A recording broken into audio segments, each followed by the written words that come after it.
여러분 안녕하세요. 일어서라 김설아입니다. 오늘은요, 제스처에 대한 이야기를 한번 같이 해볼까 합니다.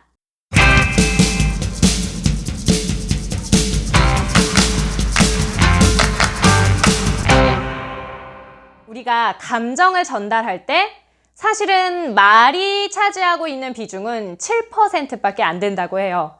나머지 93%는 얼굴 표정, 눈빛, 그리고 어떤 제스처들이 차지한다고 하는데요. 여러분은 제스처 얼마나 잘 사용하고 계신가요? 오늘은 뭐 눈빛, 표정 이런 거는 아니고요. 단지 제스처만을 한번 이야기해 볼까 합니다. 구독과 좋아요. 저도 제스처를 좀 많이 사용하는 편인데 제가 사용하는 제스처는 뭐 거의 일어서라 정도잖아요. 그런데 여러분은 얼마나 다양한 제스처를 사용하고 계신지 모르겠습니다. 우선 제스처 한번 손가락부터 훑어볼까요?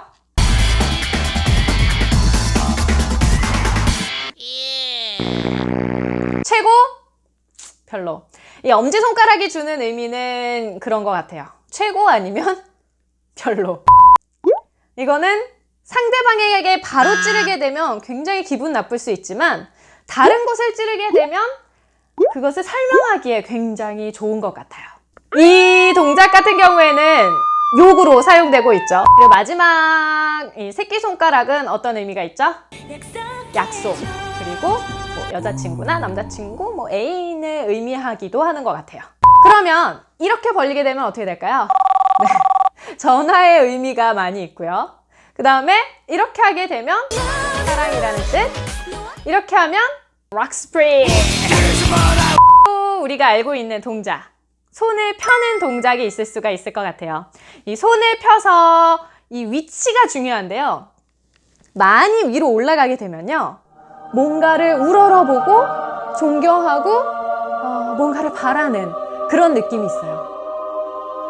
그런데 이 동작이 조금 아래로 내려오게 되면요. 무엇을 전하고 권하는 느낌이 생깁니다. 더 아래로 내려와서 손을 양 옆에 붙이게 되면 차렷 자세가 되죠? 그냥 편안한 자세인데요, 사실은. 편안해 보이거나 다소 경직돼 보일 수가 있어요. 자, 이 손을 한번 모아보겠습니다. 네, 인사하는 느낌이 있고 그 다음에 존경과 감사의 뜻이 있습니다. 이렇게 다소곳이 모으는 동작은 있어요. 이 동작 같은 경우에는 편안하고 예의 바른 느낌이 있습니다. 그래서 예의 바르게 말하고 싶다.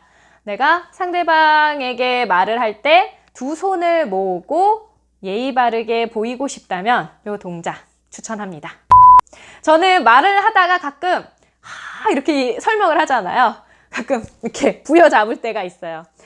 제가 이렇게 부여잡는 거는 기도의 의미가 아니고요. 이 손 제발 나대지 마! 라는 의미로 손을 이렇게 묶어두는 겁니다. 말을 할 때 쓸데없이 많이 내가 손을 사용한다. 그럼 깍지를 끼고 여기다 배 위에다가 딱 올려놓으시면 조금 더 안정적인 제스처를 사용하실 수 있으실 것 같아요. 자, 그 다음 동작 한번 살펴볼까요? 자, 이 손을 이렇게 벌린 상태에서 아까 전에 고개를 만약에 한쪽으로 갸우뚱을 하고요. 어깨를 들썩인다면 어떻게 될까요? 네, 자, 이해를 하지 못했다는 뜻이 될 거고요.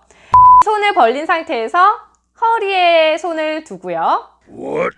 뭔가 화났다는 의미도 되고, 근데 이게 팔락이게 되면 뭔가 출상 맞은 느낌, 날갯짓 같은 느낌이 있죠. 이 손이 더 뒤로 가게 되면 여유 있는 뭔가 할아버지 같은 그런 자세잖아요. 여유 있는 모습을 보일 수도 있지만 뒤에 뭔가를 감추고 있는 그런 느낌, 혹은 수줍은 느낌도 조금은 드는 것 같아요. 이 수줍은 느낌이 안 들려면 어깨가 떨어져 있어야 되고요. 어깨까지 들려져 있으면 확실히 뭔가 부끄러운 느낌이 없잖아 있죠. 대화를 할 때, 말을 할 때 허리를 사용할 일은 크게 없는데요.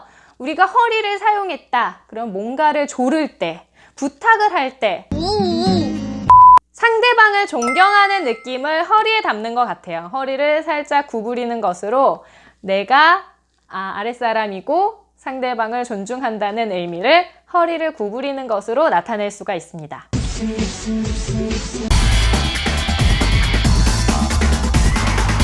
여러분은 말할 때 어떻게 서시나요? 저는 어깨 넓이로 서는 것을 항상 강조를 드리는데요. 그 이유는 어깨 넓이로 벌리게 되면 이 체중이 분산이 되고 내가 스스로 말을 할 때 안정감이 듭니다. 그런데 여자분들 같은 경우에는 치마를 입고 이렇게 어깨 넓이로 벌려서 서서 얘기를 하게 되면 상대방이 봤을 때 조금 불편해 보일 수가 있어요. 그래서 옆으로 벌리는 것이 아니라 앞뒤로 벌리게 됩니다. 앞뒤로 벌리게 되면 다리가 모아 보이고 허벅지나 다리가 가늘어 보이는 효과가 있죠.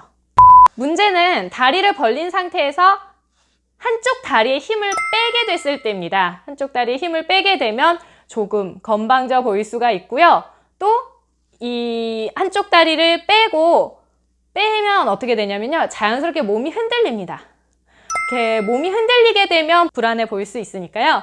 이 몸의 중심을 항상 가운데 두시는 것이 말을 할 때, 누군가와 대화를 할 때 굉장히 중요하다는 사실을 기억해 주시면 되겠습니다. 자, 이렇게 오늘 제스처에 대해서 한번 위에서부터 아래로 한번 훑어봤는데요. 오늘 이 동영상 안에 다 안 들어간 제스처가 분명히 있다고 저는 생각이 들거든요. 여러분, 이 안에 들어가지 못한 제스처가 있다면 저에게 댓글로 남겨주시고요. 다음 시간에 한번 그 내용들을 다뤄보도록 하겠습니다. 누구나 말을 잘할 수 있다! 제스처 사용해서 자신감 있게 일어서라!